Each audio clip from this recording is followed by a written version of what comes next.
Muito boa noite, sejam todos bem-vindos para mais uma aula aqui do nosso canal Farmacologia na Prática, aula de número, tem ideia? 149, e o título de hoje é sobre a pregabalina, a pedido de muitos, e a gente chamou aqui a carta na manga da medicina. Que história é essa da carta na manga, né? Carta na manga.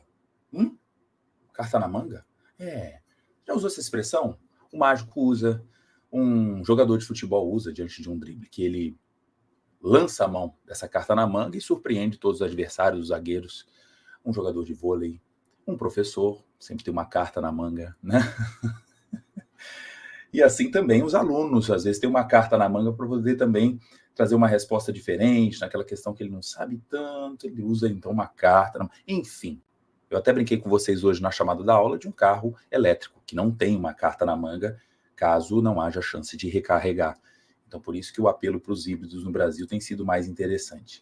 Mas vamos lá, hoje o assunto, eu queria saber primeiro se vocês estão me ouvindo bem. Aí, ó, colegas da Bahia, fala aqui para mim se está tudo certo no áudio, que hoje eu tenho pressa aqui, tem muito conteúdo, viu? Fizemos aí recentemente no sábado uma aula sobre insulinoterapia, né, uma masterclass, mas toda segunda aqui a gente tem um conteúdo novo, a pedido de vocês, tocando em assuntos às vezes de uma substância só, ou então de um assunto um pouco mais extenso, né, como interações medicamentosas, ou até mesmo conforme o pedido de vocês sobre desmame de medicamentos. Então, vou contar aqui para vocês o que aconteceu para a gente mudar aqui o rumo da aula de hoje e já apontar para a aula de número 150.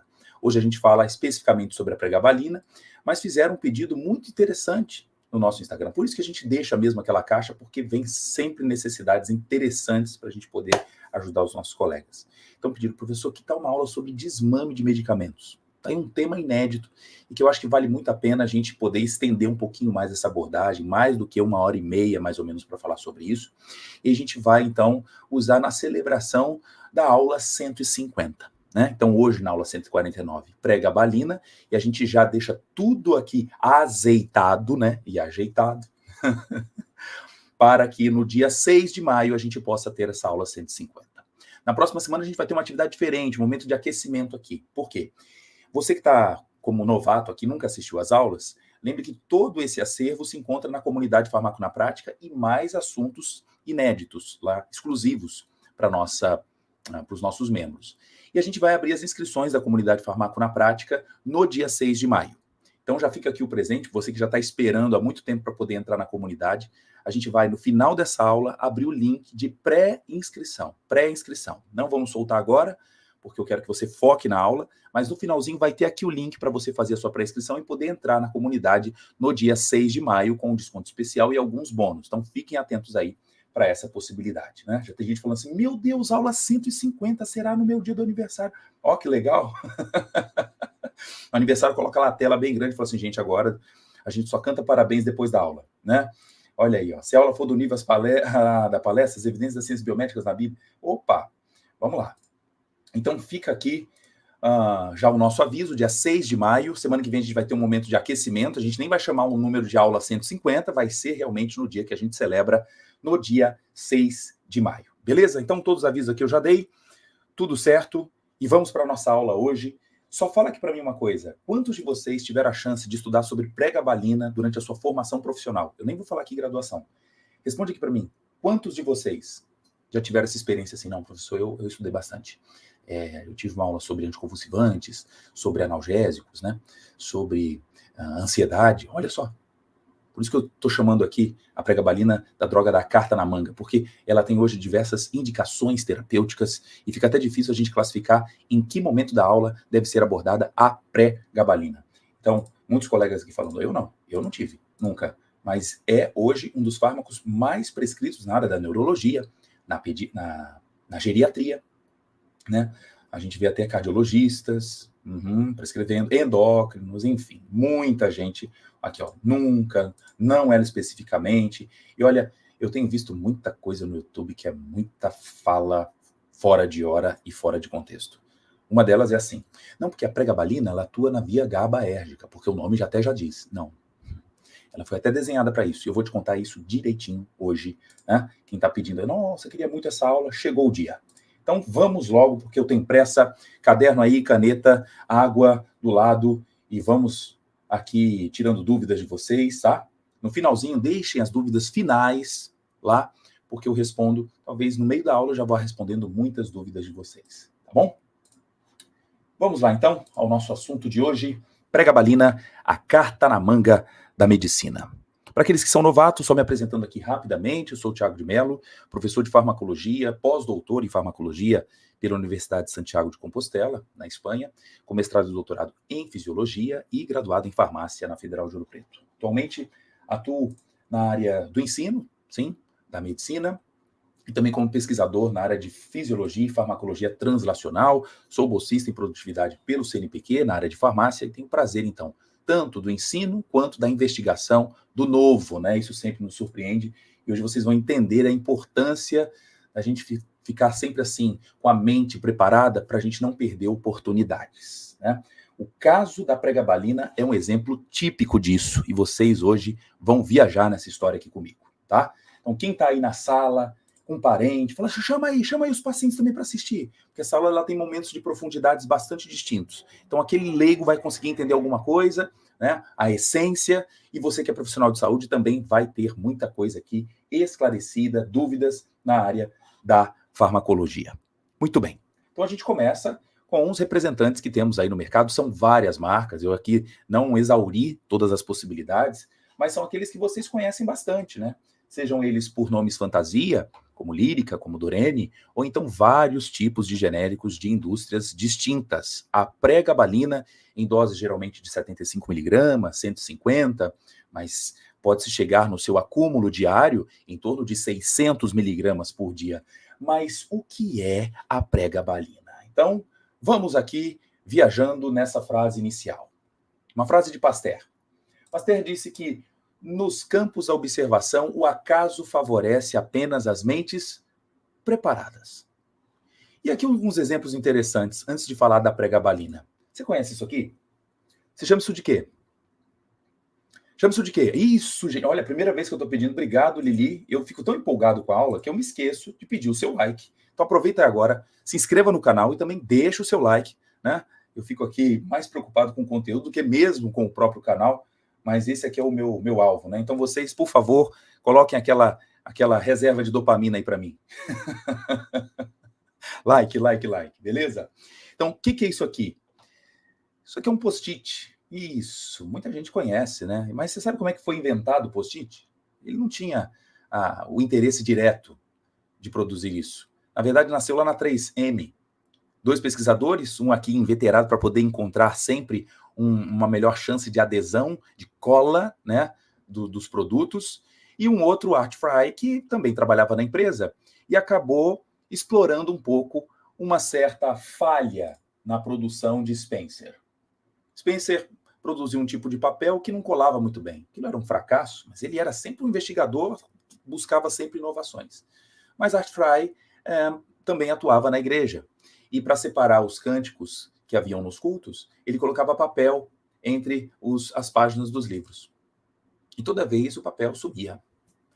De repente, ele usa esse papel com um restinho de cola de Spencer e percebe que o papel conseguia marcar bem os cânticos que seriam entoados e, ao mesmo tempo, não feria as folhas, porque era de fácil destaque. É o que acontece hoje com o post-it. Então, a partir disso, a grande invenção aqui, uma das principais da empresa 3M, né, nasceu, então, de descobertas que, às vezes, são inesperadas, mas elas somente favorecem aqueles que têm mentes preparadas. Post-it é um exemplo. Também temos outro aqui muito curioso, que é de um pesquisador chamado Percy Spencer. Não sei se você conhece essa história, mas ele trabalhava aqui numa empresa produzindo radares, a empresa Raytheon, lá na década de 40. E, de repente, ele para por um minuto diante de um magnetron, um tubo eletrônico a vácuo que gerava ondas de rádio de alta frequência. E no meio desse trabalho, onde gerava ondas de alta frequência, ele estava com um chocolate no bolso. E o chocolate no bolso começa a derreter. Alguém, inesperadamente, poderia sair dali e falar, meu Deus, não sei por que derreteu, sujou minha camisa, deixa eu sair do trabalho, o que está acontecendo? Mas ele começou a investigar por que o chocolate no meu bolso está derretendo. Opa, tem algum mistério aqui. E depois foi percebido que haviam micro-ondas. E daqui nasce, então, o forno de micro-ondas na década de 40. Uau! Meu Deus! E por que você está trazendo, professor, esses exemplos de post-it ou então de forno micro-ondas se aula de pregabalina? Você vai agora entender comigo, porque claro que tem um momento do senta que lá vem história. Né? Então, no contexto, desde a década de 70, 80, da busca por mais anticonvulsivantes, mais e mais representantes, a pregabalina também nasceu dessa certa dor que existe até mesmo hoje na área da neurologia. Nós vemos uma série de pacientes que sofrem da epilepsia chamada refratária. Aqueles que a gente chama, olha, infelizmente não temos todos os tamanhos de sapato para todos os tipos de pés na área da epilepsia. Existem pessoas que andam ainda, infelizmente, descalças nesse contexto, porque ainda não houve um encaixe perfeito do fármaco com os seus receptores, ou então problemas genéticos, ou então de certa adesão ao tratamento, excesso de efeitos adversos, mas isso é uma dor que até hoje nós caminhamos na área da epilepsia. Vejam trabalhos aqui recentes, aqui ó, chamada epilepsia farmacorresistente, e todos esses artigos estão aqui numa pasta para os nossos queridos membros da comunidade Farmaco na Prática. Você que faz parte, fique tranquilo, que eles vão ser compartilhados com todos vocês. Tá? Mas as estatísticas mostram que até hoje, cerca de 30%, e alguns artigos falam mais do que isso, 30% dos pacientes, pelo menos, são chamados farmacorresistentes. Ou seja, são expostos a carbamazepina, fenobarbital, levetiracetam, associam com pregabalina, mas mesmo assim a resposta não é plena. Esse paciente diminui o número de crises, mas ainda apresenta. Isso traz para ele insegurança, sempre precisa de um autocuidado maior e também cuidado da própria família, necessidade de cuidadores, problemas do trabalho, enfim. São estratégias que nós temos que buscar para melhorar, né, a eficácia do tratamento. Além disso, os problemas da epilepsia, existe também em paralelo os problemas das dores crônicas. Então, atualmente, pelo menos 10% da população apresenta dores crônicas. E olha que o Brasil tem sido um dos campeões aqui no crescimento de dores crônicas, por vários motivos. É claro que o sedentarismo está envolvido nisso, ou seja, o exercício usual é uma grande estratégia, um trunfo, né, no combate às dores crônicas, mas nós temos também algumas que devem ser melhoradas, né, ou a sua crise, o número delas ser diminuído com o uso, sim, de medicamentos. E aí que entra também a pregabalina nesse contexto, para o uso chamado off-label. Então, só para classificar aqui para vocês, quem ainda não é formado, então não está atualizado com esses conceitos, lembre que dor aguda seria de origem psicofisiológica. É desagradável? É, mas geralmente ela, quando se apresenta, ela é importante para o nosso processo de cura, porque a dor aguda vai, vem. Se de fato foi, é porque eu posso ter uma ideia, né, subjetiva de que houve melhora, sem intervenção de medicamentos. Agora, o problema, e a dor crônica? A dor crônica, e nesse artigo aqui da Lancet, publicado recentemente, eu gostei desse conceito, ele chama de dor crônica como um fardo. Um fardo. E é um fardo. Por quê? Porque traz diversas consequências desagradáveis, tanto no aspecto sociocultural, como também biológico, físico, psicológico, a chance de desemprego, de depressão, de problemas sociais, de isolamento, de ficar sem condições de exercer as atividades laborais do dia a dia, cuidar de filhos, enfim. Então, isso passa a trazer consequências, às vezes até com o abuso de fármacos, com o abuso dos opioides. Infelizmente, a pregabalina não tem o mesmo perfil, não está relacionada a problemas de dependência, como os benzodiazepínicos ou também os clássicos opioides, morfina, codeína, tramadol, oxicodona e todos eles. Então nós temos aqui uma alternativa, e por isso a gente chama aqui de carta na manga, para você entender quais são os possíveis benefícios da pregabalina e também lembrar que ela não é brincadeira, também tem os seus efeitos adversos e possibilidades de interações medicamentosas que a gente comenta hoje aqui. Beleza? Então dor crônica a gente chama de um fardo. Tá bom? Então aqui, ó, a colega falando, a fibromialgia é um fardo, eu sinto, né? Então, vamos juntos aí nessa grande viagem hoje e claro que tem o momento do Senta que lá vem história. Só para você ter uma ideia aqui do número de publicações, A pregabalina nasce mesmo em publicações na área científica em 93. Embora ela tenha sido sintetizada em 88, mas levou um tempinho para poder ganhar notoriedade nos ensaios experimentais, para depois começar os ensaios clínicos. Então, veja que não é um fármaco tão antigo assim. No grande bloco dos anticonvulsivantes, que nasceram na década de 50 e 60, depois passamos ali por uma fase de gap de inovação, chegando agora uma nova oportunidade com a pregabalina. Aqui muita gente aqui agradecendo, esperei muito por ele. Vai convidando mais, gente. Temos agora mais de 60 pessoas ao vivo, mas eu acho que dá para vocês convidarem mais colegas que sejam usuários, que sejam prescritores, que trabalhem em equipe multiprofissional, trabalhem em hospitais, drogarias, né? Você que está em drogaria aí, talvez assistindo, ai meu Deus, deixa aí o áudio correndo e vamos juntos aqui nessa aula de muito aprendizado, tá? Bom, então, classicamente, usamos o momento do senta que lá vem história. Faço questão de alinhar isso com vocês para entender que nada surge assim de repente. Sempre tem alguém que se preocupa com o fato, ou então utiliza conhecimento prévio para criar, então, um novo trilho. E quem sabe, a partir de hoje, muitos de vocês possam criar novos trilhos para a melhoria dos tratamentos dos nossos pacientes, né? A Larissa falando aqui, meu esposo aqui faz uso e está colado aqui comigo. Talvez aqui tenhamos já o dobro, né, de pessoas assistindo, se pensarmos aqui em casas com vários espectadores ao vivo, né? Deixa o seu like aí, viu? Todo mundo. Muito bem. Deixa eu fazer uma viagem com vocês agora através de um vídeo para a gente dar aquela mergulhada nos 86 bilhões de neurônios que temos na fase adulta. E esses neurônios, eles vão emitindo os chamados potenciais de ação. Vou repetir aqui novamente. Invadir a estrutura e nesses neurônios existem sinais elétricos chamados potenciais de ação. Vou dar uma pausada aqui rápida para você ver uma coisa comigo. Veja que esses sinais, embora tenham uma característica elétrica, eu dependo muito das estratégias químicas para que ocorra o potencial de ação, sinais elétricos. Então, hoje, no meio da aula, eu vou usar muito esse termo. Deflagração de potencial de ação.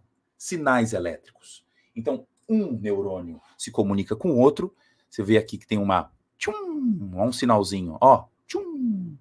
Esse tchum que eu estou fazendo aqui se refere a esse brilho que vai passando agora ao longo dos prolongamentos axonais. Os axônios aqui. E chega num momento, que eu estou passando o mouse na frente, que não é um neurônio colado no outro. Eles não estão unidos como um cabo USB plugado em um buraquinho, ou então uma tomada. Existe aqui um espaço, que a gente vai chamar de fenda sináptica. É na fenda sináptica que nós temos a chance agora da transmissão através de produtos químicos, que nós chamamos de neurotransmissores. E nessa história do neurotransmissor, eu uso uma outra figura para você entender em mais detalhes o potencial de ação acontecendo. Olha aí. E o que está ocorrendo quando o potencial de ação vai passando? Existem mudanças estruturais dos canais de sódio. Olha que coisa linda que acontece. Enquanto aqui eu estou falando, enquanto você está pensando, você está piscando o olho, você está respirando, gente, o que está acontecendo é abertura de canais de sódio e sódio entrando na célula, havendo o processo de despolarização. Então, de novo, olha aqui comigo. Na despolarização, vemos a entrada. Olha, estamos dentro do neurônio agora. Uau, que viagem louca! Beleza! Estou vendo aqui por dentro o sódio entrando e havendo então até a chance de registrar um sinal, esse sinal que é visto nos livros classicamente como um evento de despolarização, porque eu de fato agora, eu tiro os polos da célula. Do lado de fora, normalmente ela é positiva, dentro é negativa. Quando o sódio entra, eu tiro esta polaridade, né? Bom, então fiz aqui uma revisão básica para você que neurônio não é somente uma célula ali que fica paradinha, ela tem que emitir sinais elétricos e nós dependemos então das respostas de despolarização por aberturas de canais de sódio. Vamos comigo, porque isso é importante para você entender as propriedades da pregabalina. Bom, Tiago, você mostrou que a célula é estimulada por canais de sódio, mas vamos dar agora uma outra namorada em meio a essa trama de neurônios. E agora eu quero chamar a atenção para o espaço que existe entre eles, a chamada fenda sináptica. E é nessa fenda que existe a possibilidade de emissão de neurotransmissores. Então, de novo, esse raio que está sendo mostrado na figura, esse raio, que parece aqui um raio, um trovão, aqui seria o potencial de ação. E esse potencial de ação chega agora até a ponta aqui e ocorre um estímulo necessário para que os neurotransmissores sejam liberados. Talvez alguns falem assim, puxa, mas como é que o neurônio sabe a hora de liberar o neurotransmissor? Aí tem um detalhe para você já anotar. Você que está aqui comigo. Olha aqui.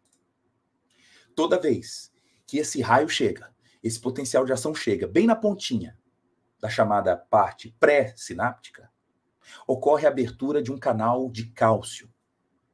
Esse canal de cálcio ele é chamado voltagem dependente. Voltagem dependente. Toda vez que esse canal se abre, o cálcio invade essa pontinha, essa bota, essa ponta da bota que abre, e aí a gente tem o momento do Hadouken, né? A liberação excessiva de neurotransmissores de forma cálcio-dependente. Eu não estou falando isso à toa. Se você tiver dúvida nesse processo, daqui para frente você vai ter uma forma mais enjambrada de entender pregabalina. Mas se você compreendeu isso comigo agora, da importância da participação dos canais de cálcio, isso vai ser muito bom para você compreender como atua a pregabalina. Beleza? Muito bem. Então, esses neurotransmissores que são ali liberados são vários tipos. Pode ser a acetilcolina, a dopamina, endorfinas, o GABA, o glutamato, a noradrenalina, a serotonina. Mas na aula de hoje, eu não vou focar todos os neurotransmissores. Aliás, quem é da comunidade Farmaco na Prática, a gente tem uma aula inteira sobre neurotransmissão. E aí a gente cita todos. Mas o foco principal hoje está para o chamado GABA, em homenagem pré-gabalina, eu tenho que falar dele, né? E há outro aminoácido aqui chamado o glutamato. GABA, eu botei a caixinha vermelha de propósito, porque ele... Vermelho te lembra o quê? Pare. O verde te lembra o quê? Siga. Ah, não vai esquecer mais. Então, o vermelho, eu chamo agora o GABA de um aminoácido inibitório, enquanto o glutamato tem uma propriedade excitatória, neuroexcitatória. Então, olha que interessante. Quem acha, aí, atenção pessoal da nutrição, da farmácia, da endócrino, aminoácidos são importantes porque formam proteínas. Calma, às vezes o aminoácido sozinho tem caráter também neuromodulador. Enquanto o GABA tem efeito inibitório, o glutamato tem efeito neuroexcitatório. Beleza? Bom, nós produzimos, professor, GABA e glutamato? Sim, nós produzimos. E onde é essa produção principal? No sistema nervoso central tem muito. E se eu não estiver produzindo muito bem isso? Bom, se eu não tiver, a gente vai ter que usar algum recurso farmacológico. Mas já fica aqui um puxão de orelha para muita gente que está vendendo suplemento de GABA. Deixa eu te contar uma coisa. Esse GABA que você toma por via oral, ele não chega no cérebro. Porque ele não atravessa a chamada barreira hematoencefálica. Então, desculpa aqui, pacientes que estão tomando GABA,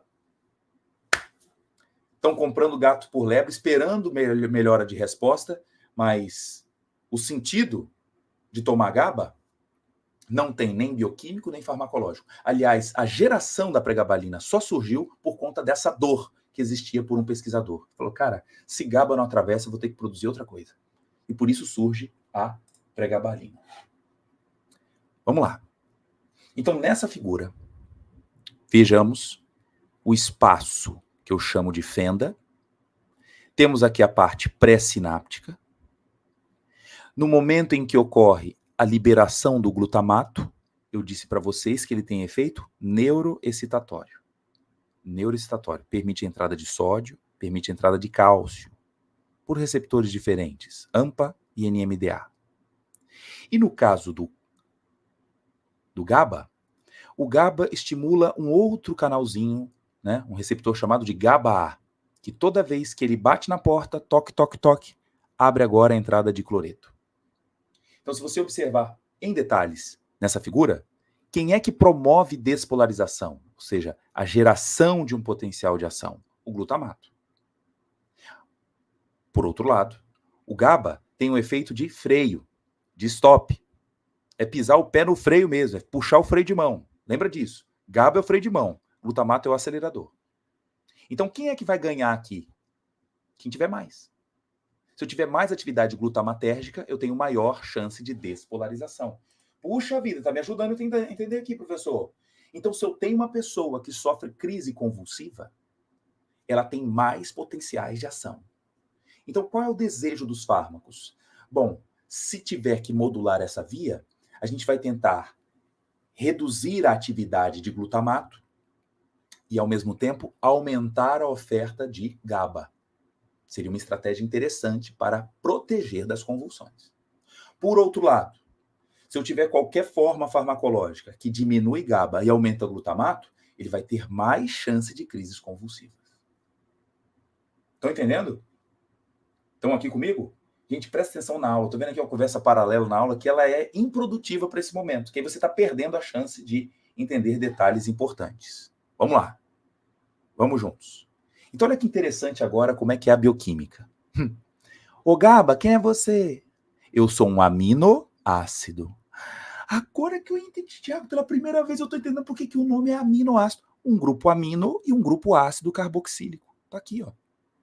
Mas qual é a diferença do GABA para o glutamato? A diferença é somente esse grupo aqui, ó. Um grupo também de ácido carboxílico. É a pequena diferença. Então, quando ele perde esse grupo, ele se transforma em GABA. Você sabia disso? Que um aminoácido excitatório se converte em um aminoácido inibitório? Apenas por uma enzima chamada agora, inicialmente de GAD, tá? Vamos chamá-la aqui carinhosamente de GAD. Você vai entender por quê. Então, o glutamato entra numa célula, sob a ação da GAD, gera agora GABA. E esse GABA pode ter efeito neuroinibitório em outras células. Ok? Bom, lembrando então, de novo, pelo amor de Deus, esses suplementos, olha, é a forma livre, free form amino acid. Ai, que legal, eu vou tomar GABA para eu ficar tranquilo. Aí o que as indústrias usam? Fake news. Não, porque GABA tem efeito neuroinibitório. Verdade. GABA pode diminuir convulsão e também diminuir dor. Verdade. Só que não é o GABA dado por via oral. É o GABA que você produz no sistema nervoso central. Certo? Deixa o like aí, gente. Vamos junto. Professor, e B6, magnésio passa a ser GABA? Não. B6 e magnésio pode atuar como cofator para algumas etapas para a produção do GABA, mas não é substituto. Tá bom? Bom. Então, diante dessa necessidade da pesquisa, onde nasce essa chamada dor? Nasce de alguém que observa que a ação GABAérgica é importante para proteger de convulsões, nasce de alguém que domina a química orgânica para sintetizar moléculas parecidas com GABA, e isso acontece nos Estados Unidos. Então, ampliando aqui para você, uma aulazinha rápida de geografia, Estados Unidos, eu vou dando zoom, ó. Opa! E estamos chegando ali perto de Chicago, na região, ó, do Lago Michigan, mais pertinho agora um pouquinho, pertinho de Chicago, aqui, ó, uma cidade chamada Evanston. E agora, quando eu amplio mais um pouco, nós vemos uma universidade. A universidade chamada de Northwestern University. O que aconteceu nessa universidade ao lado do Lago Michigan, nos Estados Unidos? Um professor da área de química orgânica, que também participava da síntese de moléculas, não tinha a ideia do impacto que ele traria para as próximas décadas para a medicina mundial. Na verdade, ele queria produzir o quê? Ele sabendo que o GABA era uma molécula muito hidrossolúvel e, portanto, incapaz de atravessar a barreira hematoencefálica, Richard Silverman, em 88, descobre então a chance de produzir uma molécula que depois se tornou um chamado blockbuster. O que é um blockbuster? Se refere a uma substância na indústria farmacêutica que paga todas as dívidas e ainda dá muito lucro para poder produzir outras coisas no futuro. Ela vira o carro-chefe. Então, fármacos blockbusters para você se localizar. Viagra é um blockbuster, a simvastatina também durante muito tempo, né? O Zocor, o captopril foi um blockbuster, a fluoxetina foi um blockbuster, enfim, bupropiona, enfim. Tá? Estão me perguntando aqui, Gaboral, serve para quê então? Essa é a pergunta que eu faço. Quando você passa a conhecer, olha, deixa eu fazer uma reflexão aqui rápida. O cliente sempre tem razão. Mas se o cliente ele é mal educado, ele é cheio de má informação, ele chega à farmácia comprando também, entre aspas, os lixos. E a indústria também passa a fornecer porque o cliente está comprando. Agora, o meu papel aqui é trazer a educação para profissionais e também pacientes, porque quando ele aprende aqui que GABA não serve para porcaria nenhuma por via oral, meu Deus, então vou buscar outra maneira, outra rota de tratamento, mas realmente essa não funciona. Ou tragam para mim artigos, pesquisas que mostram que GABA tem algum sentido. Então veja, desde a década de 80 já havia uma certa dor desse processo. A dor de que o GABA é hidrossolúvel. Não vamos rasgar a bioquímica. E aí, qual foi a ideia de Richard? Olha que legal, gente. O pessoal da farmácia vai ficar doido agora. A ideia dele foi simples. Foi original demais. Tem plausibilidade. Ele falou, peraí, eu vou então adicionar alguns radicais alquila na estrutura do GABA para que eles fiquem mais lipossolúveis. E ficando mais lipossolúvel, tem mais chance de quê? De atravessar a barreira hematoencefálica. Uau! E deu certo? Aí eu vou te contar algumas coisas que ele mesmo coloca nos artigos. E olha aí o presente dado para vocês. Nenhum livro de farmacologia conta essa história, gente. É praticamente meia página de pregabalina. E aí Richard Silverman escreve no próprio artigo dizendo, olha, injeções de GABA diretamente no cérebro, quem quiser aí duvidar de GABA por via oral, presta atenção, no cérebro, podem diminuir a chance de convulsões. Mas a administração de GABA por via oral ou via intravenosa não tem efeito. Por quê? Because GABA, ele é o quê? Uma molécula muito hidrofílica. E, portanto, does not cross, não atravessa o quê? The blood-brain barrier, ou seja, a barreira hematoencefálica. Vocês estão entendendo? Aqui, agora, chegou o momento de uma farmacologia mais profunda. Galera, você aí, paciente, nem tudo que você toma chega na cabeça, não. Porque nós temos um sistema de proteção chamado barreira hematoencefálica. Então, a indústria, quando produz um fármaco e quer que ele atinja aqui, tem que vencer esse obstáculo, pular esse muro. E, no caso, o GABA não pula o muro. Então, qual foi a proposta do autor? Richard, o que você fez? Ele falou, olha, eu também preciso agora, então, de uma molécula aqui, to cross the blood-brain barrier, que atravessa a barreira hematoencefálica. Ela tem que ser gordurosa, ela tem que ser lipofílica. Porque as hidrofílicas não atravessam. Então, eu preciso agora fazer substituintes para que a molécula tenha agora mais lipofilia. Grupos alquila. É isso aí, Edileuza. Informação é libertador. Então você que faz química orgânica, faz química farmacêutica, fica ali sofrendo para poder aprender, aplica isso, pelo amor de Deus. Não é à toa que o meu canal chama Farmacologia na Prática. Né? Agora, como é que eu poderia dar uma aula dessa de 20 minutos? Você pode escolher assistir ali, mas trazer essa trama para você falar, cara, que legal. Então o que aconteceu com a pregabalina? Vamos lá, vamos junto. A síntese dela, na verdade aqui do GABA, acontece nessa reação. Então, olha, aquela que eu chamei de GAD, o glutamato é convertido em GABA. Esse GABA é o que a gente tem mais interesse, porque eu quero mais efeito inibitório. Então, qual era o desejo de Richard? Richard disse aqui, eu quero uma substância que possa aumentar a oferta do GABA. Portanto, qual era a proposta dele? À medida que ele aumenta a lipofilia do GABA e ele atravessa, o desejo de Richard, farmacológico, era que tal usar uma molécula capaz de inibir a GABA-aminotransferase? E quando eu inibo essa enzima, eu vou aumentar a GABA. A ideia dele é interessante. Agora, o que aconteceu nos estudos? Ele viu que, na verdade, não atuava no GABA. A afinidade era muito ruim. Muito ruim. Mas ele percebeu que havia aqui uma possibilidade de estimular a glutamato descarboxilase, a chamada GAD.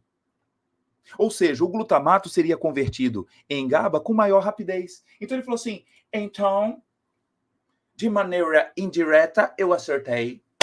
Eu dei um tiro na árvore, acertei o pato.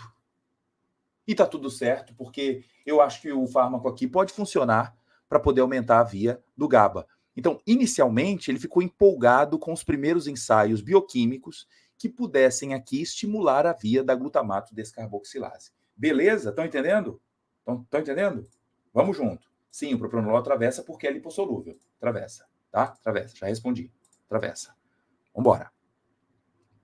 E aí, é claro que Richard não produz apenas uma substância. Produz 17. E aí agora ele começa a fazer um ensaio, todo mundo. Eu testei agora, meti o outro, porque ele não sabe qual que vai dar certo. Mas se fosse você e ele no laboratório com essa tabela, eu queria saber qual que você escolheria para prosseguir nos estudos experimentais e também em humanos. Olha que interessante. Poxa, professor, todos aqui foram usados a dose de 100 miligramas por quilo. E aí, 3 de 5 animais foram protegidos, 5 de 10, 5 de 10. Qual que teve aqui um resultado legal? 8 de 10. Gostei desse. 8 de 10 usando o 100. Mas olha comigo aqui. Olha essa. Isobutil. Eu protegi 9 animais de 10. E gastei uma dose de 14 miligramas por quilo.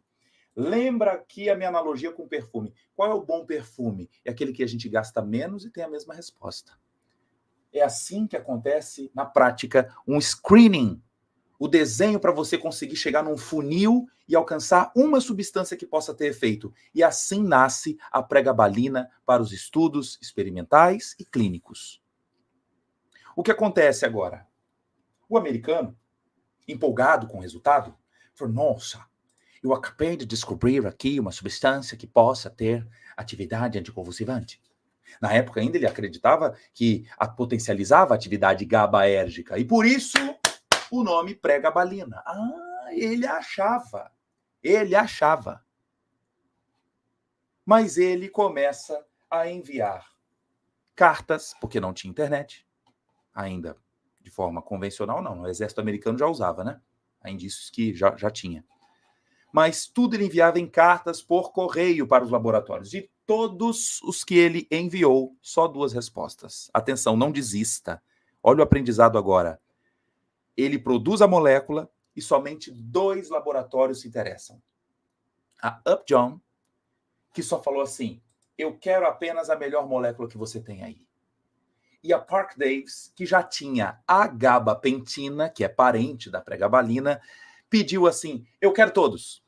Me dá todas as substâncias que a gente vai aqui estudar com detalhes. E assim surge a pregabalina por conta desses ensaios aí na dose de 14,4 miligramas.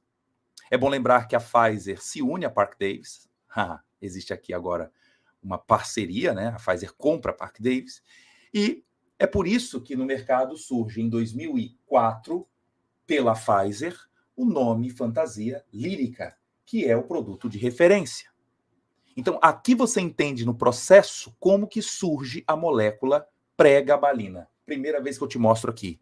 Pregabalina. Ela tem uma similaridade estrutural com GABA. É verdade. Então, olha aqui, pelo amor de Deus, todo mundo. Ei, like. Presta atenção, like. E ao mesmo tempo pensa o seguinte. O nome pregabalina é pela analogia estrutural com GABA. Mas não atua em GABA. Ei! Não atua em GABA.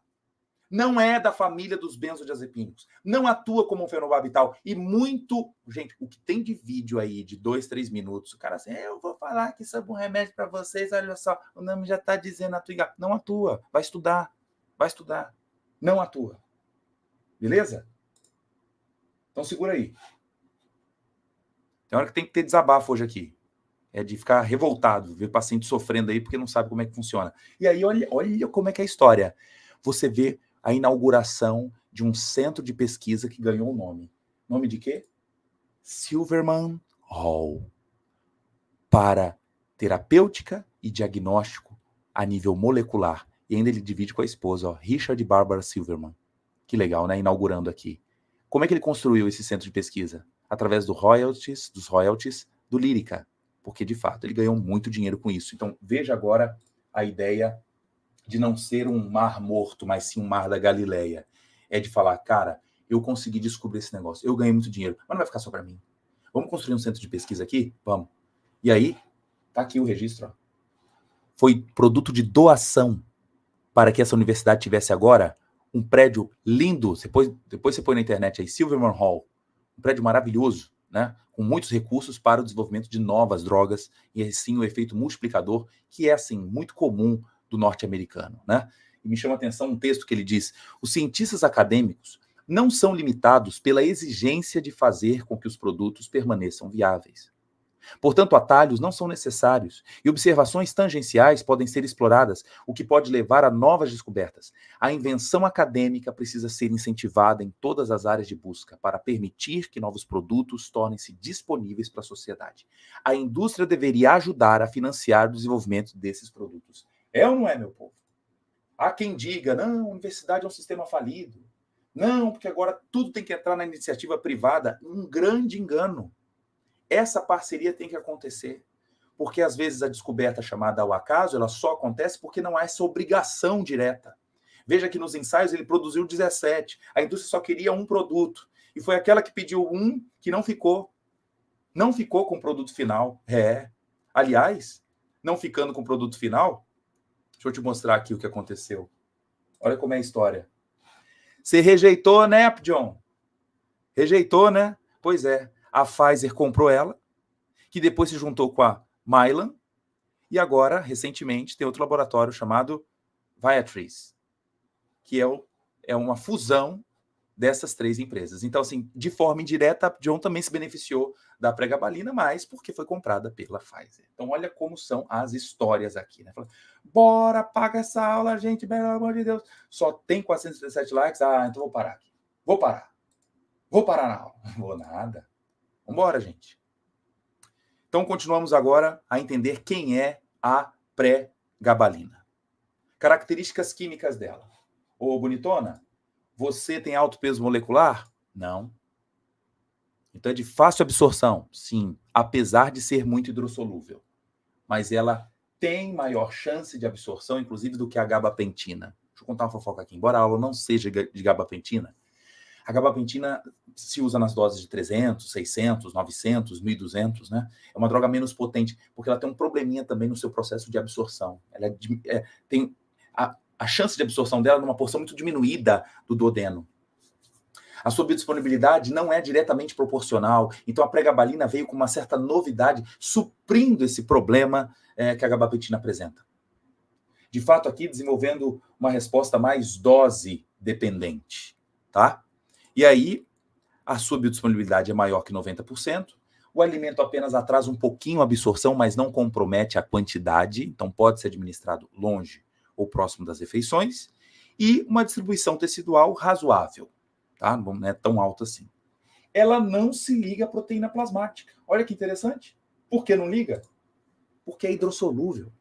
É por isso que lítio não liga, é por isso que metformina não liga. Todo fármaco muito hidrossolúvel, a chance de se ligar à albumina é baixa, porque ela já faz interação com a água de sobra, tá? Você aqui, ó, que é professor de farmacologia e adora falar assim para os alunos. Atenção, alunos, todo fármaco precisa ser absorvido, distribuído, metabolizado, excretado. Mentira, o professor mentiu para você.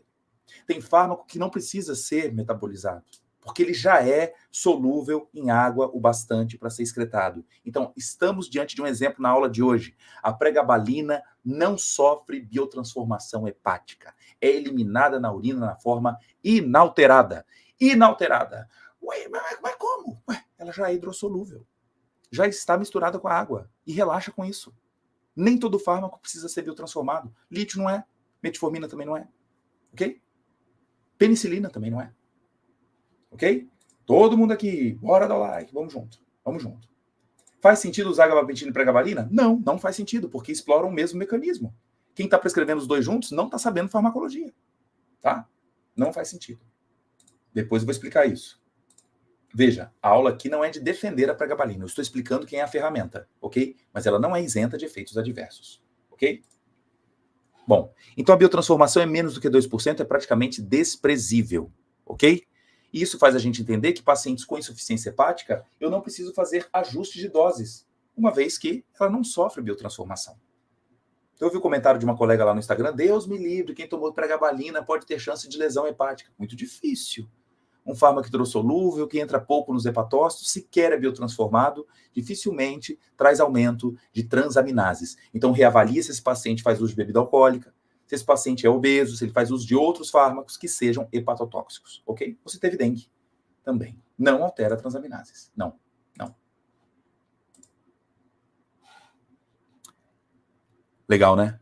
Agora, olha aqui a explicação dele. Ele fala, olha, a minha pregabalina, por que ela tem mais efeito, então, do que o GABA? Porque foi descoberto que ela pode passar por um transportador chamado de sistema L. Isso tem publicações aí recentes, de 2003, mas reforçando essa ideia de que a nossa barreira hematoencefálica, nós podemos ter chances diferentes de travessia dessa substância. Nesse caso, é claro que nós não temos um transportador específico para a pregabalina. Ela pega a carona na cauda do cometa de aminoácidos, no caso da leucina. Vou chegar lá, Flávio. Vou contar essa história para você de intoxicação, tá? Vou falar para vocês. Vocês já estão querendo os efeitos adversos? Eu estou falando ainda na fase dos seus efeitos principais, tá? Guarda aí. Então, se agora eu ampliar para vocês aqui as chances de travessia pela barreira hematoencefálica. Então, veja que interessante. Quando os neurônios produzem gás carbônico, passam livremente pela barreira. Quando o oxigênio chega, também passa, porque ele é lipossolúvel, de baixo peso molecular. No caso de alguns fármacos que precisam ser expulsos, vão passar também por transportadores. Mas onde passaria aqui a pregabalina? Passaria aqui, ó, por transportadores de aminoácidos, carreadores, certo? Então, essa é a grande carona que a gente vai chamar de um processo de difusão facilitada. Da mesma forma, os íons, como sódio, potássio, hidrogênio, precisam dos seus transportadores, uma vez que tem carga na sua estrutura. Então, lembra disso. Tudo aquilo que tem carga não vai passar facilmente pela barreira hematoencefálica, exceto se houver transportadores para eles, certo? Ó, Rosinha falando, quer ver tudo? Vamos embora. Vamos juntos. Características agora farmacodinâmicas. Tiago, depois eu respondo isso para você. Faz sentido, embora a gente tenha estratégias mais seguras, com menos efeitos adversos nessa associação. Mas é possível para alguns pacientes que seja necessário, tá? Então agora vamos entender como que ele atua nos receptores. Então, a primeira evidência de que a pregabalina não atuava para aumentar a GABA, ela nasceu em 96. Foi uma grande surpresa. Nem o Richard tinha essa ideia. Ou seja, ele produz uma molécula com um raciocínio de ser uma mimética do GABA e, na verdade, esse desenho nasceu uma descoberta por acaso, de que o GABA atua em outro sítio. Que sítio é esse? Você se lembra no início da aula, quando eu citei para vocês do nosso potencial de ação? O potencial de ação acontece até chegar na ponta da bota e abre-se um canal chamado de cálcio. Esse canal de cálcio, quando abre, o cálcio invade e os neurotransmissores são liberados. E é nesse canal que a pregabalina atua. Eu ampliei ele aqui para você. Existe um sítio já conhecido, ele fica aqui, ó, adjacente, parecendo uma antena de carro. Nossa, fui antigo agora, hein? Antena de carro. Essa antena de carro que está aqui do lado é chamada subunidade alfa-2 delta. Alfa-2 delta. E é aqui que a pregabalina liga. Quando ela encaixa, puf, encaixou, o canal não abre, o cálcio não entra. E com isso, ocorre então uma chamada reviravolta no processo de identificação dos mecanismos de ação da pregabalina. Então, colocando uma figura agora bem didática, é claro que a gente poderia explorar essa figura inteira, eu levaria mais 1 hora, mas eu quero chamar a atenção. Em meio a todos os anticonvulsivantes que temos no mercado, em que ponto a pregabalina atua? Ampliando para você, já estou chegando no foco dela aqui, ó. Ó o canal de cálcio aqui. Ó a pregabalina e a gabapentina, as duas juntas, ligando no canal. Por isso que não faz sentido uma prescrição das duas. É trocar 6 por meia dúzia. Então, se um paciente tem crises convulsivas, a gente pode, então, ver indivíduos que tomam carbamazepina mais fenobarbital. mais topiramato, mais ácido valproico. A gente, então, explora mecanismos diferentes para tentar um melhor bloqueio das crises convulsivas. Ok? Inclusive até o quepra, chamado de levetiracetam, muito importante na terapêutica atual. Estou vendo aqui, ó, Ana Martínez. Estamos hoje com o Uruguai, que Deus te bendiga. Aqui, ó, de uma médica uruguaia. Que honra. Temos aí colegas do Equador também, outros países. Aí, ó, Tadeu também aqui conosco, muitos brasileiros, claro. Continuando a aula.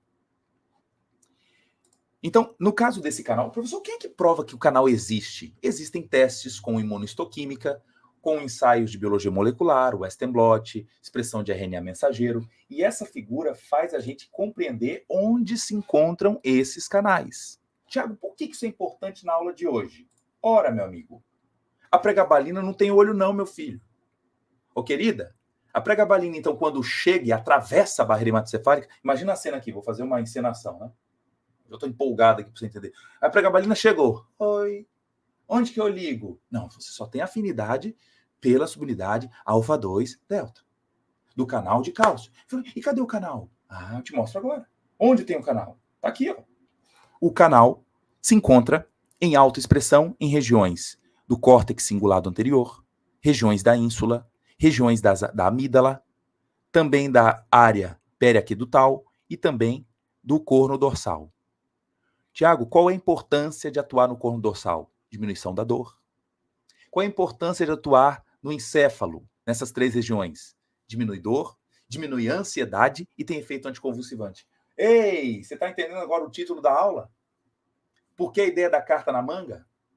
Porque é um fármaco que pode atuar como coringa, uma vez que a sua grande amplitude de resposta não é por ela mesma, mas é porque nós temos a expressão de receptores em sítios muito distintos, cara. E o mais legal, o fato dela ter o seu efeito também na substância periaquedutal gera menos dor. Então eu posso atuar em vias ascendentes, que levam à notícia de dor, e também na interpretação, na via chamada descendente. E outra coisa muito legal, a expressão de receptores na região do tálamo e do cerebelo é baixa. E aí a pergunta para vocês, é bom ou ruim? O fato de ter uma expressão baixa em regiões talâmicas e também do cerebelo é bom ou ruim? É ótimo.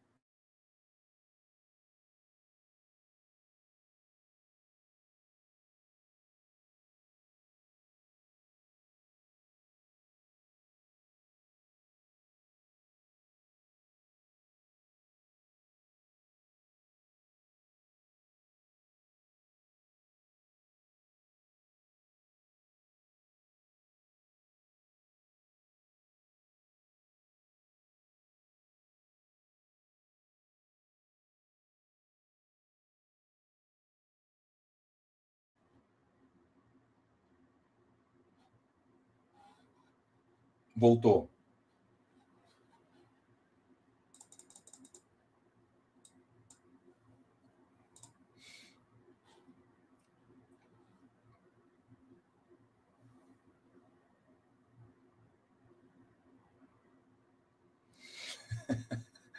Sabe por que travou? Porque tá faltando like. Tá faltando like. Aí o tanque vai abaixando, aí você bota like, aí dá para mais um ingresso. Então aproveita e dá like aí. Vou voltar para a cena. Voltou, né? Muito bem. Então eu volto aqui para a ideia. Já likeou? O fato de ter uma expressão reduzida na região cerebelar diminui muito a chance de qualquer quadro de depressão respiratória, que é comum com barbitúrico, com álcool e também com os benzodiazepínicos, já que existe muita expressão de GABA no cerebelo. Então isso é mais uma evidência, inclusive, de que gabapentina não atua na via GABAérgica. Do contrário, seria um grande contribuinte para quadros de depressão respiratória. Ou seja, quem me perguntou, mas e chances de intoxicação? Muito difícil com pregabalina sozinha. Há relatos na literatura de um consumo de 8 gramas de pregabalina, o indivíduo não foi a óbito. Tá? Então, felizmente, temos essa certa proteção comparado a outras classes de depressores do sistema nervoso central. ok? Isso é uma boa vantagem. Bom, então, para falar um pouquinho de dor, eu preciso fazer essa revisão com vocês rápida aqui da transmissão. Você pisou num prego. E aí? O estímulo doloroso existe por quê? Porque existe potencial de ação. E ele trafega até o corno dorsal da medula aqui, ó. Nessa região existe a fase de interpretação, a liberação de neurotransmissores. Imagina se aqui produzir muito glutamato. Se tiver mais glutamato, vai ter mais estímulo para trafegar por via ascendente até a região do encéfalo. Então vamos pensar nisso com essa figura. Nós temos várias fibras, né, gente? Fibra tátil, fibras chamadas A delta, que detectam calor, detectam citácido, detectam pressão sobre ela. Quando você belisca alguém, você está estimulando fibras A delta, tá? E com isso existe o sinal trafegando até a medula e ela trafega até vias mais centrais. Então nós temos um caráter aqui, sim, emocional, aversivo, sensorial. Eu discrimino a dor, tá? Então, peraí, a Lili perguntando, então a pregabalina inibe a liberação do glutamato? Parabéns, Lili, é o que eu ia acabar de falar aqui. Não é pela via da GAD, não é pela via da degradação, da inibição, né, da degradação do GABA, mas de uma forma indireta, Lili, ao bloquear canais de cálcio, a liberação de neurotransmissores como o glutamato vai ser reduzida. Mas não é só ele. Pode atuar também, por exemplo, na substância P, que também é nociceptiva. Ela é indutora da dor. Tá bom? Então, vamos pegar aqui essa imagem para você viajar comigo nessa conversa do estímulo doloroso. Alguns vídeos aqui ajudam bastante a você condensar as informações. Ai, meu Deus, tive o estímulo. Teve? Trafega potencial de ação. Lembra aí, canal de sódio abrindo. Despolarização chegando. E nessa fase, olha, o que é isso aqui?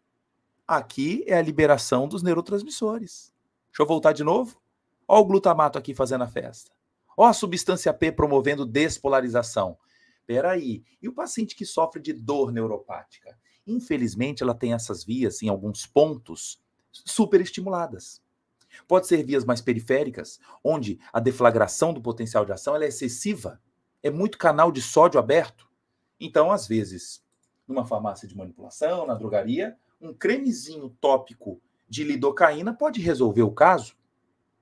Um exemplo aqui de tatuagem por múltiplos estímulos, um bloqueio de canal de sódio local pode resolver. Só que nas dores crônicas, eu posso ter, gente, um tráfego excessivo para a região do corno da medula. Então a gente vai usar agora estratégias somativas para diminuir esse tráfego.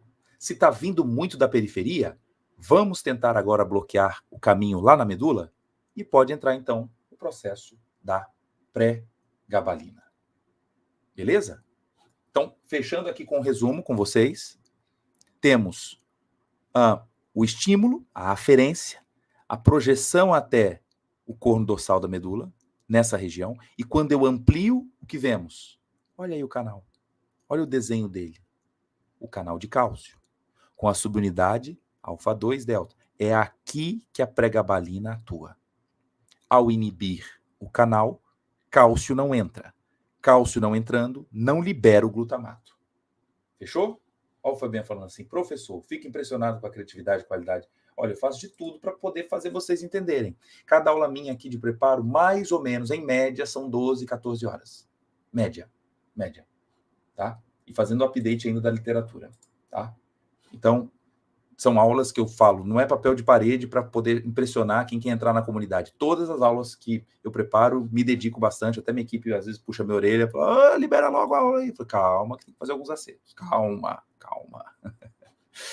Então, aqui na proposta do mecanismo de ação, usando até aqui um vídeo do Lírica, o que eles mostram? Você mesmo agora conclui o que a indústria farmacêutica mostra nessa figura. Ó, o que ela mostra? Pré-sináptica. Olha aqui os canaizinhos de cálcio. Ô, canalzinho de cálcio. É agora a hora da pregabalina ligar. Mas ele quer mostrar antes o que tem no recheio lá da vesícula. Tem glutamato e substância P.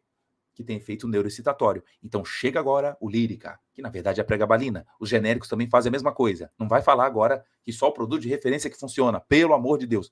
São eles que, ao ligarem no canal, na subunidade alfa-2 delta, bloqueia a entrada de cálcio. E ao bloquear canal de cálcio, pronto, não tem liberação de glutamato, nem substância P, está diminuído. E com isso, o estímulo doloroso para as regiões mais altas, né, vamos dizer assim, do crânio, do encéfalo, são diminuídas. Beleza? Vai ser usado na esclerose múltipla? Não é para cura, mas para controle. Então veja, toda indicação terapêutica agora ela vai perpassar por qual ideia? Lembre que pregabalina diminui frequência de disparo, diminui potencial de ação. Então, se o paciente tem crise convulsiva, eu posso usar pregabalina sozinha? Aí vai uma surpresa para você. O sonho na década de 90 era imaginar que somente com a pregabalina a gente resolvesse o problema de muitas crises. Qual foi o problema da expectativa? É que achava que ela ia ser assim um estouro e foi um estalinho para crises convulsivas. Por isso que hoje a principal indicação terapêutica dela nem é para crise, porque as outras dão conta do recado. Eu posso bloquear despolarização com carbamazepina, fenitoína, com a lamotrigina, levetiracetam, fenobarbital. Agora, se ela não se tornou tão importante para crises, na dor tem muito disparo. E às vezes não é necessário chegar ao uso de anticonvulsivante para tratar essa dor neuropática. A pregabalina pode dar conta. E aí que ela entra nessa ideia da carta na manga. É a oportunidade, é a lacuna que o anticonvulsivante não poderia preencher, nem tampouco o opioide, nem tampouco um AINE, nem tampouco só o paracetamol ou dipirona. Então ela entra agora numa via dizendo assim, ei, eu sou mais uma peça do quebra-cabeça como opção terapêutica para os pacientes. Certo? Vou contar aqui para você, tá? Vamos lá. Vemos aqui uma outra imagem para poder facilitar. Vou te contar, Roberto. Aguenta aí, gente. As perguntas daqui a pouco eu respondo. Então temos aqui, ó, a barreira hematocefálica, a gente sabe que a pregabalina atravessa. E quando ela chega lá, o efeito, lembra? Bloqueio de canal de cálcio específico aqui de regiões mais centrais, diminuindo a liberação principalmente de glutamato, substância P. Ok? Uma figura aqui mais resumida, uma publicação de 2015, muito boa, propositalmente eu amplio para você ver um detalhe, que a pregabalina não atua em todos os sítios como se imagina. A literatura mais recente enfatiza sua principal participação na região da medula, certo? Então, ó, lá na ponta, produtos como capsaicina, da pimenta, lidocaína, carbamazepina, nessas fibras, mas quando chega no corno da medula, o papel principal de pregabalina e também da gabapentina. Ok? Muito bom. Passando aqui agora, então, qual a indicação terapêutica da pregabalina? Agora está na hora de vocês entenderem. Pode ser usada na fibromialgia? Pode. Como age? Acabei de falar. Diminuindo o número de disparos de potenciais de ação. Então, a sensação da dor ela passa a ser diminuída, não porque diminuiu prostaglandinas, é porque o número de disparos passa a ser menor, pelo bloqueio de canal de cálcio, redução do glutamato, redução da atividade neuroexcitatória. Então, as indicações que temos, tratamento da dor neuropática, associada tanto em pacientes com diabetes, ou então aqueles que tiveram lesão medular. Na lesão medular, inclusive, aceito doses mais altas, tá? A restrição aqui para o diabético, claro que não vai ser obrigatório, só pode usar até 300. Mas você não vai falar que o paciente, porque ele tem um fígado ruim, ele está em cirrose, aí sobrecarrega o fígado. Não se aplica para a pregabalina, uma vez que ela não sofre biotransformação. Dor neuropática originada de neuralgia pós-herpética, muitos pacientes, né, fazem aquela sessão de tratamento com aciclovir, fanciclovir, a ferida fecha, mas a dor persiste. Então entra aqui a alternativa de diminuir disparos, também com a pregabalina, em doses que podem chegar também com 600 miligramas. Alguns perguntando se pode associar com duloxetina. Pode. A ideia é o seguinte, a duloxetina que aumenta a oferta de serotonina em nora, o papel dela é mais comum na via chamada descendente da dor. Então, no que trafega para o encéfalo, existe também uma via de resposta. E a gente sabe que o aumento da oferta de noradrenalina e serotonina pode também diminuir a sensação da dor, tá? Então, essa mistura pregabalina e duloxetina, muito realizada hoje na neurologia, né, em profissionais que lidam com a dor, é comum, não apenas duloxetina, mas alguns exploram também a venlafaxina ou até os tricíclicos, isso é bastante conhecido, ok? Aqui, ó, vejo muitas prescrições de ortopedistas para tratamento de hérnia de disco, principalmente aqueles casos onde a cirurgia já aconteceu, ou então quer se protelar a cirurgia, ou são pacientes já com risco cirúrgico importante, não dá para ir para a mesa de cirurgia, você alivia a dor, diminuindo potenciais de ação. Essa é a ideia, tá? Tratamento da fibromialgia, lembrando aqui que a prática de exercícios físicos não pode ser esquecida. Se esse paciente pode, então, exercer, ter atividades com frequência, lembra que a pregabalina é um adjuvante, né, nesse processo. Terapia adjuvante para crises parciais, também em adultos com epilepsia. Então veja que em todas as indicações que eu mostrei aqui principais, para crises parciais como terapia adjuvante, meu Deus, a gente não vai ver ninguém tomando pregabalina porque tem crise convulsiva, muito difícil. E isso é importante você, profissional que está na beira lá do momento da dispensação, que às vezes ele abre a bula e fala assim, o médico passou para mim um remédio aqui para crise convulsiva, eu não tenho esse problema de cabeça não vou tomar esse negócio não. Mas veja que essa multifacetada chance de prescrição da pregabalina é por conta dos seus mecanismos de ação, né? Do bloqueio de canal de cálcio. A sonolência não é por causa do cloreto, calma aí, é pela redução do glutamato, tá bom? Off-label, qual é a indicação? Distúrbio de ansiedade, porque tem o seu papel em vias da amígdala, mostrei para vocês, uma discreta ação no sistema límbico e também na via cortical, então ele pode ser um adjuvante na ansiedade. Ansiedade social, transtorno bipolar, também como adjuvante, juntamente com lítio, carbamazepina, ácido valproico. Insônia, foi percebido, não tivemos testes clínicos para insônia sozinho, mas o que foi notado? O paciente que toma pregabalina em dose de 300, 450 por dia, começou a ter uma chance de indução do sono mais fácil. Então, não temos aqui como primeira alternativa optar por insônia, esquecendo da higiene do sono. Mas, se for necessário, ou então o paciente que já usa por conta da dor, ao diminuir a dor, ele também pode entrar num sono espontâneo. Então, para muitos casos, a pregabalina pode ser útil por efeitos até indiretos. Condições de dor crônica, prurido, o prurido crônico, fala, mas por que ele tem efeito de bloquear a histamina? Não. Veja que o prurido também acontece, porque a histamina estimula receptores que provocam agora mais potenciais de ação. E nesse caso, a pregabalina pode diminuir a frequência, então o estímulo sensorial é reduzido. Tosse crônica também, porque o reflexo da tosse perpassa por potenciais de ação. Então veja, diante do oxígeno há tratamentos de ansiedade, mas lembrando que todos esses são off-label e até mesmo na síndrome das pernas inquietas, com uma resposta muito interessante, tanto ela quanto a gabapentina para esse transtorno que pode levar aqui sérios problemas de casais, né? Ou então jovens aí que passam a ter noites de sono perdidas porque tem o problema da síndrome das pernas inquietas. Lembrando que existem divergências significativas quanto à eficácia da pregabalina, tá? Então todo mundo aqui tem que ter cuidado ao monitorar esses pacientes durante todo o tratamento, tá? Mas eu preciso reforçar de que faz parte atualmente da linha de frente. A primeira linha pregabalina está na lista para dores neuropáticas, juntamente com gabapentina, como o colega citou, duloxetina e venlafaxina também, e os tricíclicos, deixando os produtos tópicos como segunda linha e os opioides como terceira linha. Escolher aqui oxicodona, morfina, codeína para isso, deixar para depois, tá?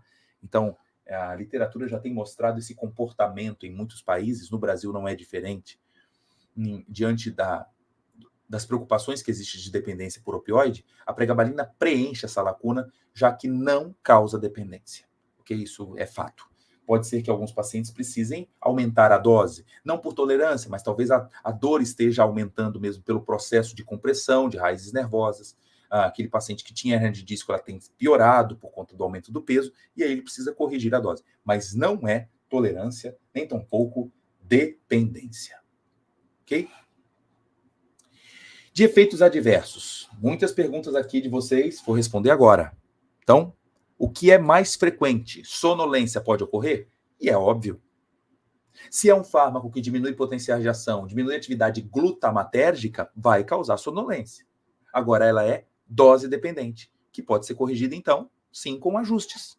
Né? Às vezes é um paciente que tinha sonolência com 600, baixou para 300 e está tudo bem. Cefaleia e tontura, também comum, principalmente nos primeiros dias.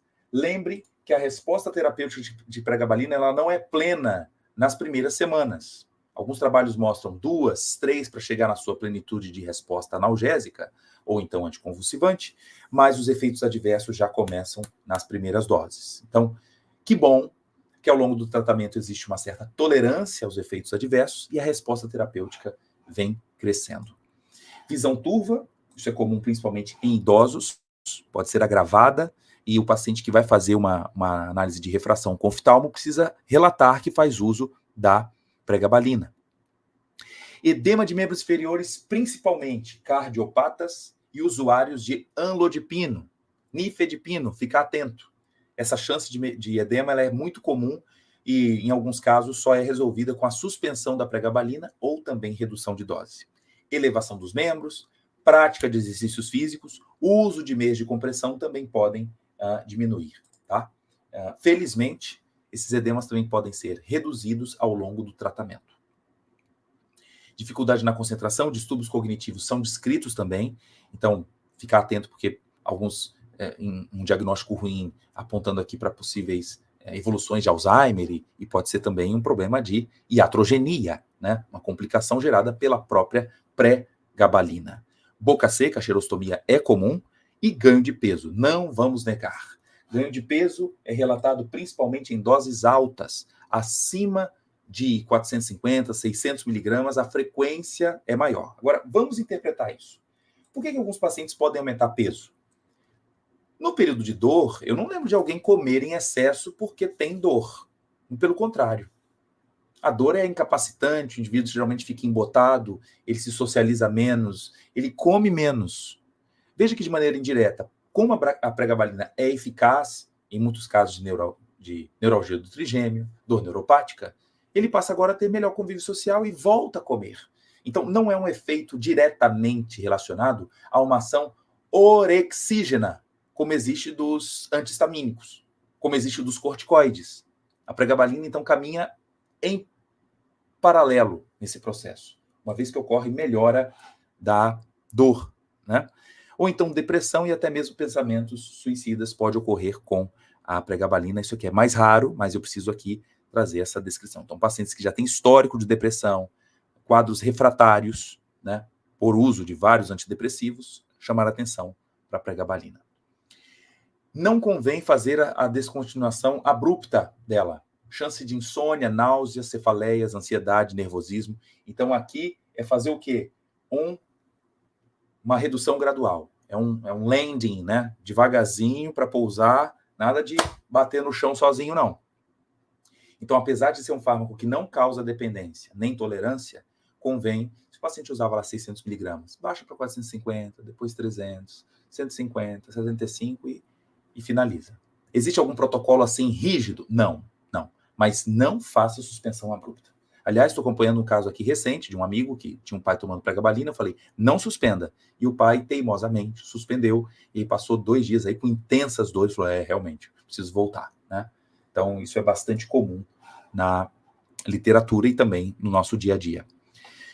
Guardem isso. O uso crônico de pregabalina pode resultar em dependência física e há risco de abuso associado ao seu uso, especialmente em pacientes que tomam opioides ou que têm histórico de abuso de outras substâncias. Mas ela sozinha, tá? Não tem essa contribuição, tá? Esse risco, eu estou repetindo aqui, está vinculado a outras classes, não é dela mesma. Dependência pela pregabalina. Fica aqui o registro sempre para você ter a chance de divulgar novos efeitos adversos, novos eventos que ocorreram com pacientes que tomaram pregabalina. apontando a sua câmera aí para esse QR Code, que é o Vigimed, onde você pode notificar eventos adversos a medicamentos, como a pregabalina, e até vacinas. Eu faço questão de divulgar isso nas minhas aulas, porque muitos profissionais nunca tiveram a chance de preencher um evento adverso. Em menos de 2 minutos você faz isso, né? E é uma plataforma muito importante que a Anvisa concede para nós, tanto leigos quanto profissionais de saúde, para relatarem possíveis eventos adversos após o uso da pregabalina. Tem contraindicação? Caminhando para o fim nessa aula, tem contraindicação. Primeiro, claro, hipersensibilidade. Gestantes e lactantes por motivos óbvios, não há estudos em gestantes, né, a longo prazo. Ela está na classificação C, ok? Então, a menos que haja benefício superando o risco.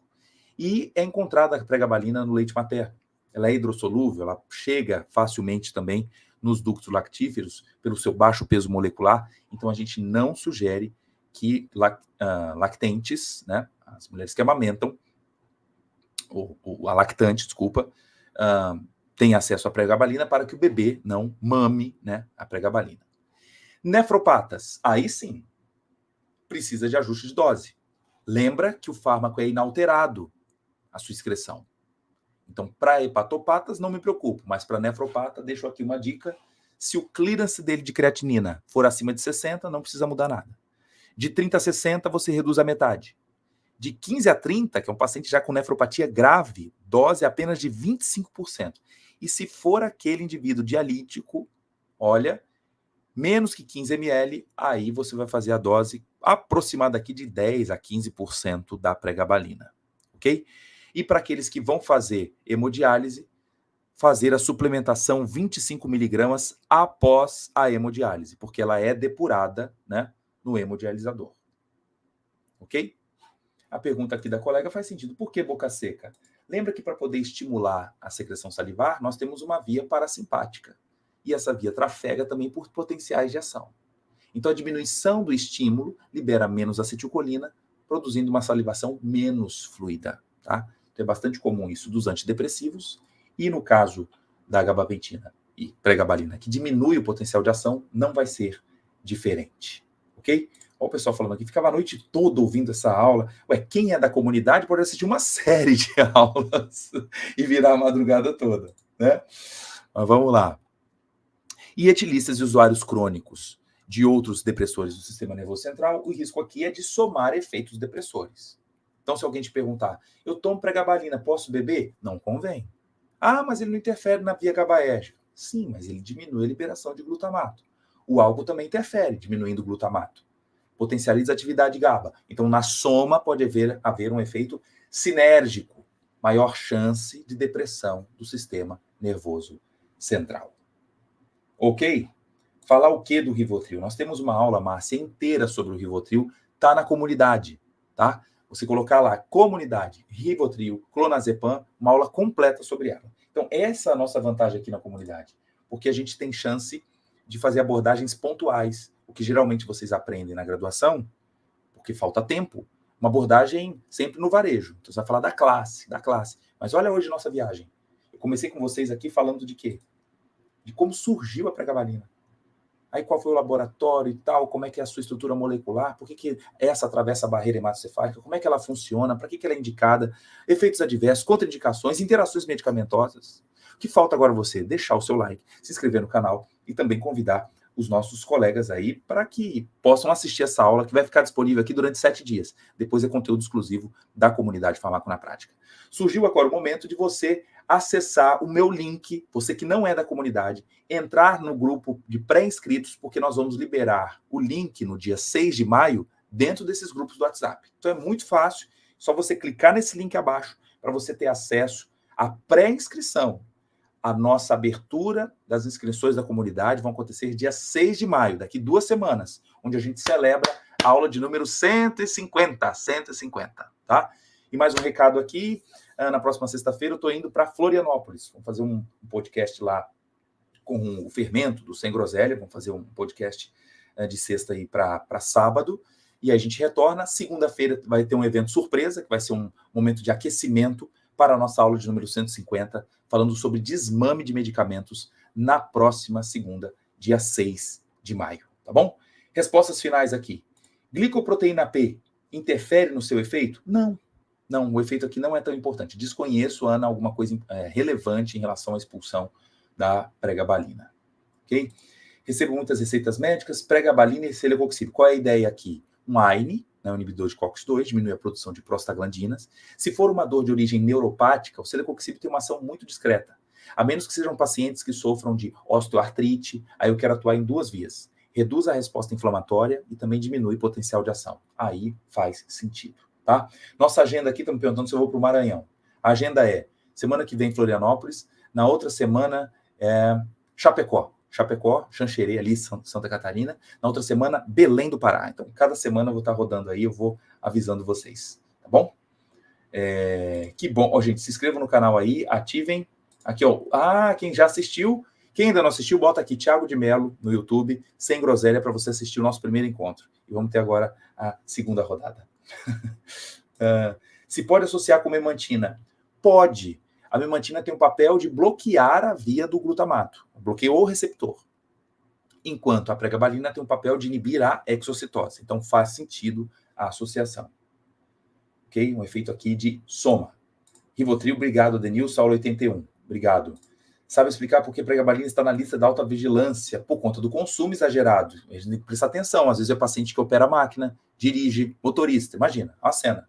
O cara é motorista de ônibus, e começa a tomar pregabalina, 300 miligramas, e acha que está com a vida mansa porque não bebe. Então, a empresa fala, olha, não pode gerir bebida alcoólica, mas ele tem acesso fácil à pregabalina. Lembre que ela tem efeito também depressor central, ok? Não chega a causar depressão respiratória, mas diminui reflexo. Então, precisa ser de alta vigilância, sim.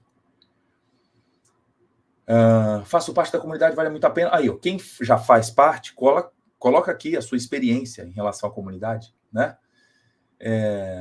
Se tem boa resposta em pacientes com cisto aracnoide na região por conta da dor, sim, né? Não é porque não tem receptor na região cerebelar que não atua ali. Uma coisa é a fibra nociceptiva, a fibra da dor. Outra coisa é a atuação dentro do cerebelo, ok? Então faz sentido também para quem tem cisto aracnoide. Também na esclerose, não para cura, e sim para controle, né? Principalmente de espasmos ou atividades de dor. Beleza. Opa! Belém, dia 9 de maio. A cara do fermento do Sem Groselha era muito engraçada. Conta para ele lá. A comunidade vai começar semana que vem? Tem data limite? Não, as inscrições da comunidade dia 6 de maio. Nessa semana a gente tem uma aula exclusiva na comunidade sobre drogas vasoativas. Eu vou fazer uma discussão de casos clínicos e quiz na próxima quinta-feira a partir das 19 horas. Quem é da comunidade, essa aula é exclusiva para vocês, ok? Às 19 horas. Não sei ainda, não sei. Rio de Janeiro está próximo, vamos ver. Em Belém, dia 9 de maio, e dia 6 de junho também. Eu amo a Bahia, meu pai é baiano. Só falta o convite, eu só vou onde eu sou convidado. Ok? Palmas, Tocantins, já estive aí, vamos ver outro convite. Beleza? Aí, ó, Macapá, já fui 2 vezes, menos de 6 meses. Vamos ver aí, novo evento. Associação com topiramato. Pronto. Qual o sentido dessa prescrição? Topiramato, que eu já brinquei com vocês, né? A droga chamada pato. Interfere em vários mecanismos, mas sempre de uma forma comedida. Ela pode ser usada aqui para transtorno bipolar, em alguns quadros de neuropatia, dores intensas, ou crises convulsivas. Eu não sei quem é o paciente em questão, mas eu posso ter um efeito somativo, né, de topiramato com pregabalina. Ok? Na quinta? Não, dessa vez não vai ser na quarta ou sexta, vai ser quinta-feira mesmo, tá? Na comunidade, 19 horas. Beleza, meu povo? Então, minha equipe agora vai deixar o link aqui abaixo para você que não é da comunidade fazer a sua pré-inscrição. Pré-inscrição, só para poder entrar no grupo do WhatsApp e receber as informações até o dia 6 de maio, tá bom? Cardiopata, algum risco? Não, Roberto. Não há relatos aqui de preocupação em relação a risco de bradicardia, alterações de pressão arterial relevantes. Esses pacientes podem fazer uso com maior segurança. Ok. Piauí, estamos esperando o convite. Necessário, não sei qual é o caso, Fernanda. Tem que entender qual é o contexto, tá? Mas não é uma interação grave nem irracional. Para alguns pacientes pode ser útil a associação. Ok? Fechou? Nossa, 1h30 aqui falando somente sobre a pregabalina. Deixa aqui o seu like, se inscreva no canal e também, se quiser, printa a tela e marca lá nos stories que eu vou ver. A gente pode terminar junto essa aula aqui. Estamos com mais de 600 pessoas ao vivo até agora. Eu queria agradecer o carinho de vocês. A gente tem lá no Instagram um momento para avisar a aula, né, no feed. A gente pode fechar aqui junto e eu vendo o comentário de vocês ao vivo e a cores agora, aqui, ó, no nosso Instagram Farmaco na Prática. Você vem aqui, ó, nos comentários e deixa os comentários para mim, que eu vou ver agora aqui e responder vocês. Deixa para mim o registro daquilo que mais chamou a sua atenção na aula. Alguma coisa que você realmente falou, não sabia. Eu achava que era via GABAérgica, eu achava que era metabolizado pela CYP, eu achava que não tinha interação nenhuma, eu achava que tinha só indicação terapêutica para dor neuropática e acabou, e foi por isso que a gente chamou aqui de carta na manga. Fechou? Obrigado, gente. Até a aula 150, hein? Depois a gente avisa aí como é que vai ser os detalhes dessa coisa, mas a aula, dia 6 de maio, com as inscrições abertas da comunidade Farmaco na Prática. Compartilhem com seus colegas essa aula de hoje. Grande abraço, fique com Deus.